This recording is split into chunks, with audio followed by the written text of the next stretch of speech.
એક દિવસ રામુ પોતાની હાથીને બજારમાં લઈ ગયો। એક સરકારી અધિકારીને રામુને જોઈને પૂછ્યું, તમારો હાથી શું કરી શકે છે? રામુએ મુસ્કુરાતા ઉત્તર આપ્યો, સાહેબ, મારો હાથી ઘણું કરી શકે। તે ગાના ગાઈ શકે છે, નૃત્ય કરી શકે છે અને ભાષણ પણ આપી શકે છે।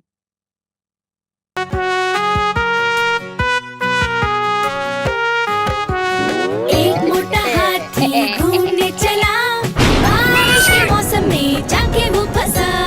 बादल को देखा, देख के डरा। અને સરકારી અધિકારીએ રામુને ઘણા પૈસા આપ્યા।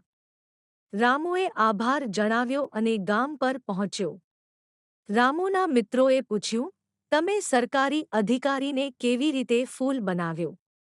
રામુએ હસીને કહ્યું, ધોકો નથી, હું તેમને બસ હાથીનો અસલી ગાયક બતાવ્યો।